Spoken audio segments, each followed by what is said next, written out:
Is Indiana doing enough to protect forests, rivers, and wildlife? If not, what more can be done?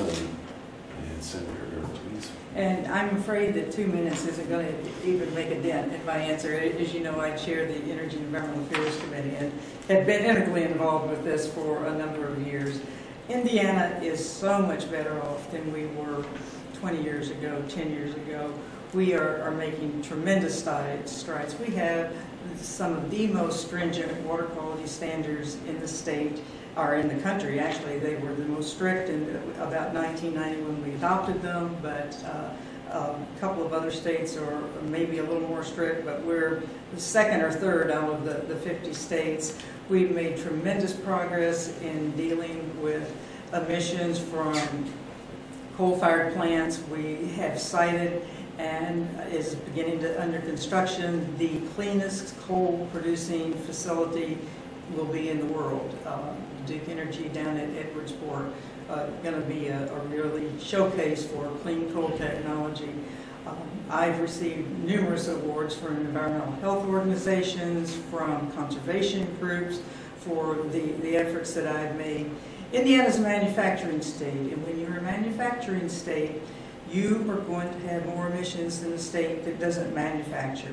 So I think you have to take that into consideration when you start looking at our ranking with other states. We produce 25% of the steel that's used in the United States. Those states that don't produce steel, but buy the steel that we produce, don't have a ranking and aren't ranked for emissions from steel producing plants.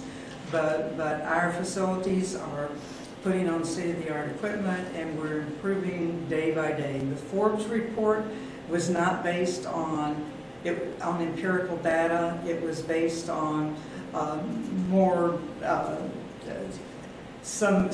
of the very liberal views that are held out there, but not on scientific data. I'm allowed 2 minutes on this. Yeah. Not a problem.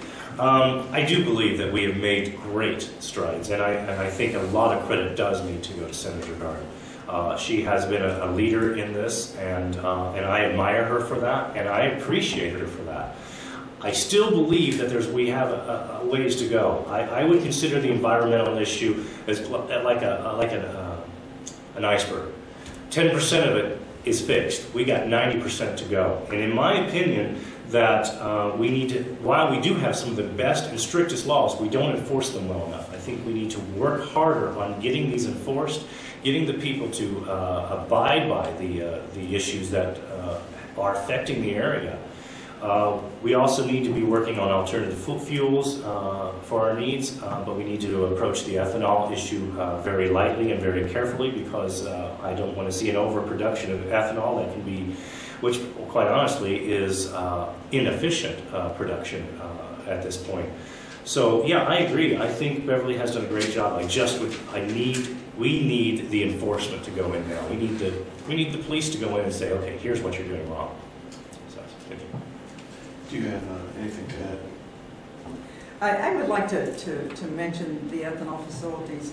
Ethanol, there's upsides and there's downsides to ethanol production, but I think the siting of ethanol facilities, which has been an issue in Henry County, is a local issue, and the state does not need to get involved in making local land use decisions. The state needs to be involved in regulating the emissions and so forth. But the cost of producing ethanol is pretty significant, and particularly if we're talking about corn-based ethanol. The cost of food now for livestock is increasing to really unacceptable levels. But there's some upsides and downsides to ethanol, and I think investors have to weigh one against the other. I think local communities have to decide whether that investment is going to be a pig in a poke or whether it's going to be a benefit to their community. That's not a state decision.